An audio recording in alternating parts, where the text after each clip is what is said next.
Salesman is a 1949 play, written by the playwright Arthur Miller.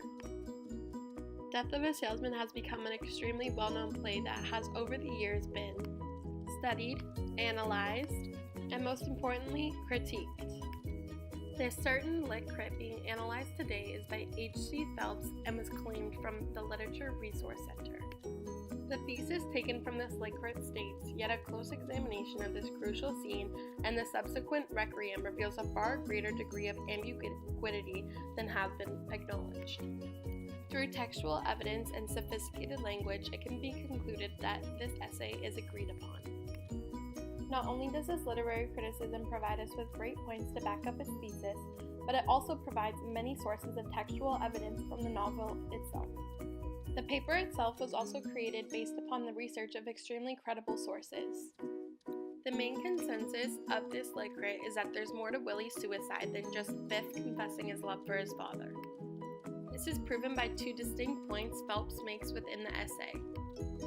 One of the reasonings Phelps states was that he wanted to give Biff his insurance money in order for him to have a fresh start at life. Evidence of this point can be seen within Act 2 when Willie discusses a guaranteed $20,000 proposition with Ben. Ben warns that the insurance company might not honor the policy. Willie retorts that since he has always paid the premium, the company cannot refuse. He says that Biff will realize how important he is once he sees the number of people who attend his funeral. This is an element of foreshadowing. Phelps takes the knowledge from the play on Willie's intentions on giving Biff his insurance money and states, "For it is primarily due to their insistence on Biff's love for his father, not to any explicit comment by his son, that Willie decides to take his own life to provide Biff with insurance money for a fresh start." The next topic Phelps speaks upon to prove there's more to Willie's suicide would be the lies he is fed to throughout the entirety of the play. Elements of lies told to Willie throughout the play can be seen through Linda and Happy's fraudulent behavior after Biff tells his father that he loves him. The character's fraudulent behavior can be seen throughout the emotional climax of Biff's dramatic declaration to his father. Taking the textual evidence provided by Phelps, Biff states, "Pop, I'm nothing. I'm nothing, Pop. Can't you understand that? There's no spite in it anymore. I'm just what I am. That's all." The son's final words to his father in the play are simply, "I'll go in the morning. Put him to bed." Phelps inquires that at best this statement can only be regarded as a tepid and ambiguous expression of concern. Yet, Willie's immediate reaction to it is to conclude, "Biff, he likes me." Linda and Happy quickly respond with enthusiastic reinforcement. Their reactions suggest that Biff's feelings are obvious. Linda and Happy are repeatedly shown to be among the most deluded, obtuse, and mendacious characters in the play. Earlier, each had made equally enthusiastic and reinforcing, but dangerously inaccurate comments on the supposed affection of Bill Oliver. The choice of words regarding Linda and Happy's comments in the scene with Willie seems deliberately to echo their earlier remarks, as if Miller is intentionally undermining their credibility in this scene. Although Phelps only elaborates on the lies Willie is fed to throughout the entirety of the play and his intentions on giving Biff his insurance money, there is also an underlying message that he creates stating that Willie has felt mentally unstable for a long time. Phelps says, though Willie has obviously contemplated suicide for a long time, he only makes his final irrevocable decision after the play has reached its undoubted emotional climax. Let's now take a closer look as to why Phelps would be led to believe this.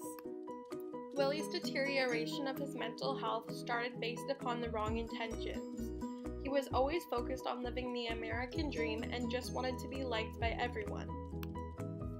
Phelps then connects all points made throughout the essay to draft his or her conclusion.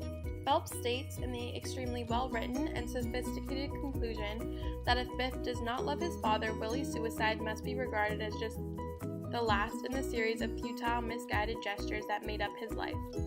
Biff's awareness of this fact, then, would go far to explain his puzzling tension and bitterness at the Requiem, where he argues sullenly with Happy, Charlie, and Linda. For perhaps he realizes that to make plain the sad futility of Willie's act would be to rob the ceremony of what little dignity it possesses. Therefore, he remains virtually silent as the other mourners express their eloquent, if contradictory, judgments on Willie's life. insisting only that his father had the wrong dreams and never knew who he was. If the belief that Biff loves Willie is only final, the most tragic false perception in a play permeated by such uncertainty, the son's silence on this critical point is both understandable and justified. To conclude, this essay is very well agreed upon based on several factors, including its extremely well-structured, sophisticated, and persuasive writing, Phelps' great amount of use of textual evidence and quotations, as well as the use of extremely credible sources for research. The author of this literary criticism also broke down Miller's style of writing in order to support their ideas taken from their thesis. Within this lit crit, the two main ideas of Willie wanting to give Biff his insurance money, as well as the lies he was being fed to throughout the entirety of the play, was very well proven and justified. Overall, Phelps successfully persuaded the reader into understanding that there was more to Willie's suicide than what had been acknowledged throughout the play.